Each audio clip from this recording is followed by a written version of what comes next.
Assalamualaikum warahmatullahi wabarakatuh.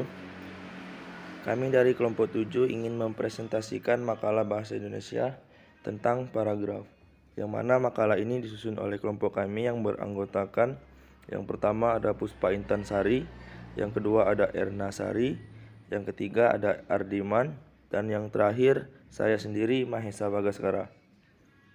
Baiklah, pengertian paragraf. Penggabungan kalimat yang berisi suatu gagasan utama atau ide pokok dan beberapa gagasan pendukung adalah arti dari paragraf. Menurut KBBI, paragraf adalah bagian bab dalam suatu karangan yang biasanya mengandung suatu ide pokok dan penulisnya dimulai dengan garis baru.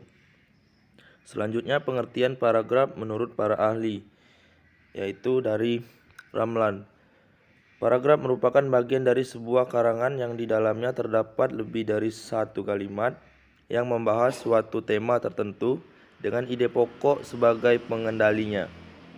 Sementara itu, paragraf merupakan suatu kesatuan pikiran yang lebih tinggi dan lebih luas dari kalimat. Alinea juga merupakan himpunan dari kalimat yang saling berhubungan untuk membentuk sebuah gagasan. Itu menurut Gorskeraf. Selanjutnya, ciri-ciri paragraf. Paragraf memiliki beberapa ciri-ciri. Di antaranya berikut ini. 1. Paragraf ditulis dengan memberikan beberapa ketukan spasi agar baris pertama sedikit masuk ke bagian dalam. Biasanya, paragraf diberi 5 ketukan untuk karangan biasa. Yang kedua, berisi satu ide pokok yang akan dijelaskan dalam sebuah karangan. Yang ketiga, berisi beberapa kalimat topik yang dapat menjelaskan dan menerangkan ide pokok karangan tersebut secara rinci. Dan yang keempat, beberapa paragraf berisi opini penulis yang dinyatakan dalam kalimat penjelas. Selanjutnya, fungsi paragraf. Sebelum memahami jenis teks bahasa Indonesia, Anda perlu tahu terlebih dahulu mengenai fungsi paragraf. Dapat disimpulkan bahwa fungsi paragraf antara lain sebagai berikut, yaitu untuk mengekspresikan gagasan utama yang ingin disampaikan oleh penulis. Selanjutnya, untuk menjelaskan keseluruhan ide pokok dengan mudah, logis, dan sistematis. Untuk menandai pergantian gagasan baru, jika karangan tersebut memiliki lebih dari satu gagasan utama. Untuk membantu pembaca memahami gagasan utama sebuah karangan. Untuk memudahkan pengendalian variabel, jika karangan berisi lebih dari satu variabel. Dan untuk membantu penulis menyusun dan mengembangkan ide yang akan dituangkan dalam karangannya yang berhubungan dengan topik yang akan dibahas. Selanjutnya ada unsur-unsur paragraf. Sebuah paragraf bisa disebut paragraf yang baik kalau di dalamnya terdapat unsur-unsur pembentuk paragraf. Unsur-unsur tersebut adalah sebagai berikut, yaitu harus berisi kalimat utama paragraf, harus berisi kalimat penjelas untuk menguraikan kalimat utama, harus memiliki koherensi, yaitu kesatuan yang dibangun oleh hubungan antar kalimat pembentuk paragraf sehingga paragraf mudah dipahami. Selanjutnya harus memiliki kesatuan atau unity, yaitu perpaduan yang kokoh antara gagasan utama dan kalimat pendukung dalam suatu paragraf. Selanjutnya harus memiliki konjungsi atau penghubung yang digunakan sebagai penyambung kalimat untuk menambahkan keterangan, menyatakan hubungan sebab akibat, atau menyatakan perbandingan ataupun pertentangan. Selanjutnya paragraf harus harmonis, sistematis, gramatis, dan normatif. Dan paragraf harus lengkap berisi kalimat penjelas yang menandai dan menunjang kalimat pokok. Selanjutnya jenis-jenis paragraf. Paragraf dapat dikategorikan menjadi beberapa jenis, ditinjau berdasarkan fungsinya, letak gagasan utama, dan isinya. Berdasarkan fungsinya, jenis paragraf dapat diklasifikasikan sebagai berikut. Yang pertama ada paragraf pembuka. Berfungsi untuk memancing rasa ingin tahu pembaca untuk mengetahui keseluruhan isi artikel. Yang kedua, paragraf isi. Membahas tentang ide-ide pokok dalam sebuah artikel. Yang ketiga, paragraf penutup. Memiliki fungsi penyimpulan keseluruhan isi artikel dan penekan hal-hal penting yang terdapat dalam artikel. Dalam paragraf ini juga bisa berisi saran atau harapan. Selanjutnya, paragraf penghubung. Gunanya adalah untuk menyambung suatu paragraf dan paragraf lainnya.